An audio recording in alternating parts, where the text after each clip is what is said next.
Yes, I do keep changing the decor and background and foreground of my set here. Today I am not wearing my +2 hoodie of protection from it being too goddamn cold because I turned the air conditioner off. In a conversation in the comments of a previous video, the idea came up that I should discuss the foundation of our peculiar goblin society, and in such, the founding ancestors themselves as individuals. This unfortunately starts long before the beginnings of our hermit kingdom, and instead with the mountain itself. So here's a long bit of lore. When the gods, titans, and other primordial beings walked the world in physical form, there were many more of them than are remembered now in the time of our game, when our games take place. Before the gods left the world, some number of them did die. What better monument to leave as memorial to a primordial force of creation than a strange singular mountain, hundreds of miles away from anything similar? So we begin with a mountain in untamed lands where no mountain should rightly be, but there it is.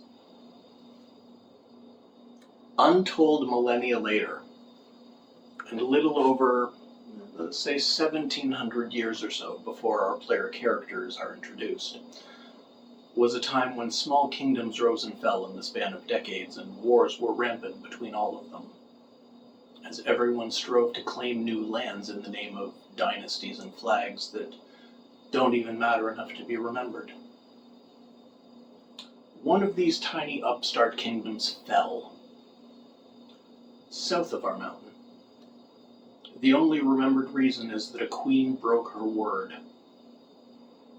In the aftermath and chaos, a military leader, a goblin apostate to Maglubiet, named Lagos Hirku, whose name means powerful bow, gathered survivors and rallied her remaining soldiers, and she fled to the north, toward our mountain in the distance.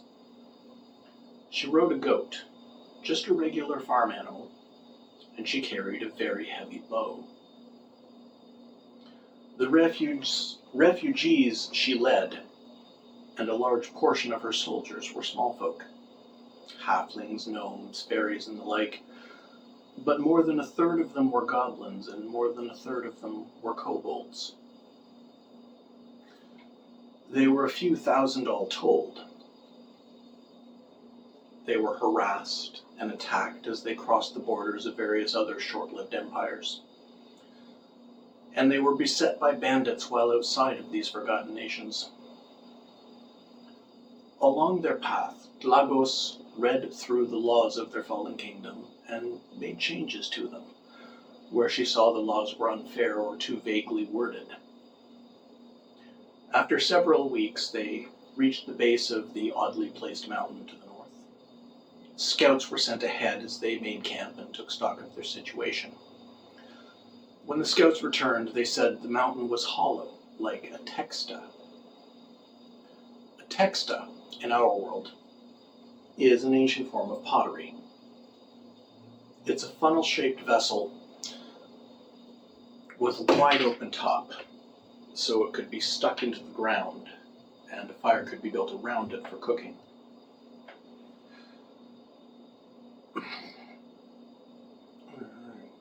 So they named the mountain Texta. The scouts' other discovery was that the tunnels to enter their new mountain home were only big enough to be accessible for small folk, and that the only entrances they could find were almost all the way up to the top of the mountain. Lagos' second in command was a human named Lofty.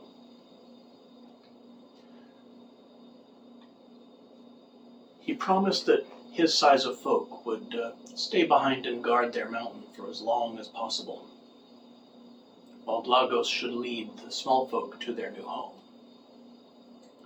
For her part, Lagos promised she would come back and check on him every month. Strange things happen over the grave of a god, even a forgotten one.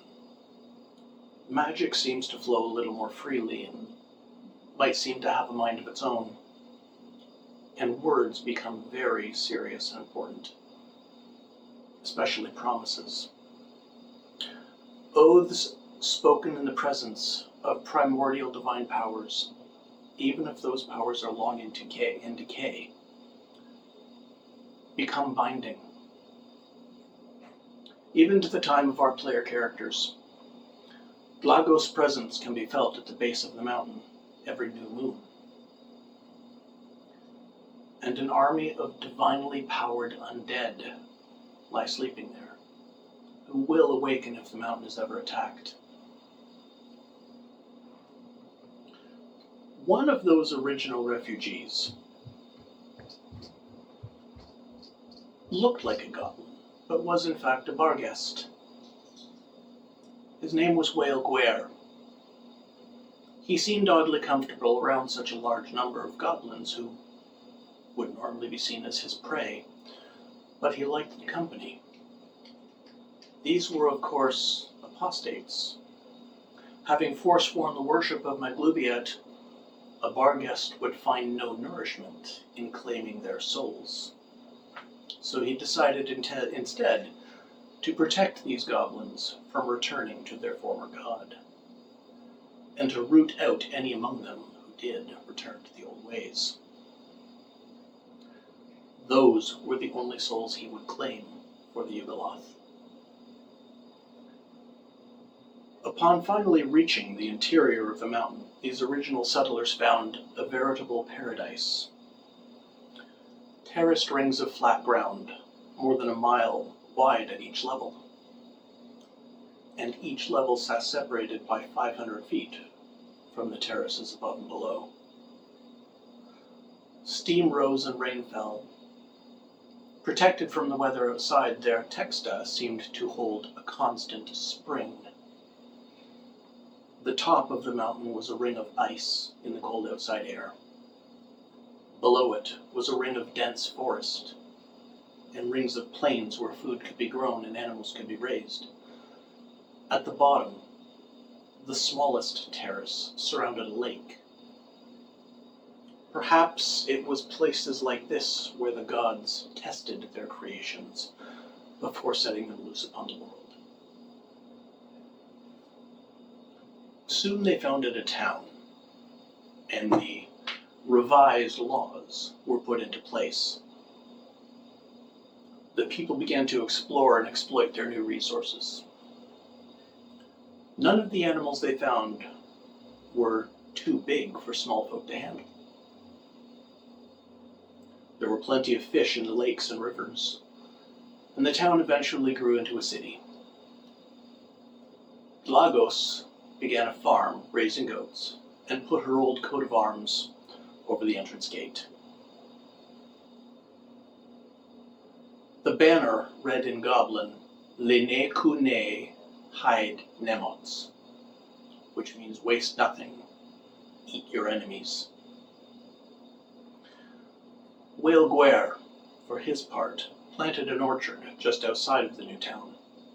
There he wrote down and remembered all the goings-on of this new nation.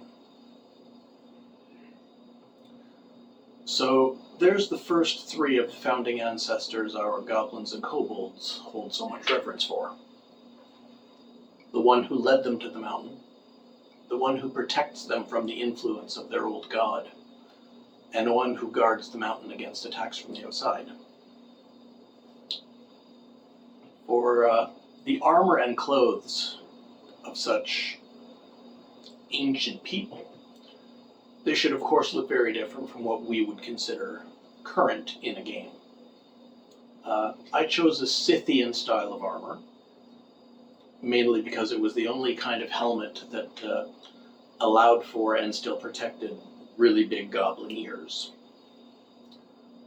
The armor colors being black with white edges. There's very long explanations attached to it, but it infers that it was scavenged from a battlefield. The black is to represent soot from burning the armor to clean any residue from a corpse in it. And the white represents lime washing the edges so you don't get an infection if you cut yourself on it. The few images I have are the ones I drew myself, a few photos of a sculpture I made several years ago of a life-sized goblin, and some maps I fumbled together in MS Paint. I haven't yet mastered the audio for screen recording, so I'll show you those at the end of the video.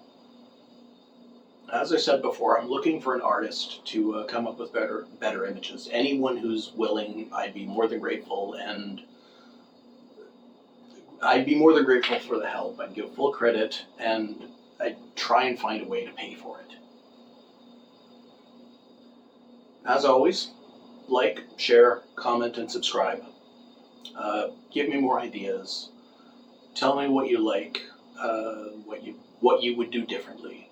Point out any mistakes I made so I can fix them. Let me know what you want to see, and I'll see what I can do. Next time, I'll bring up the next few founders. Talk to you next time.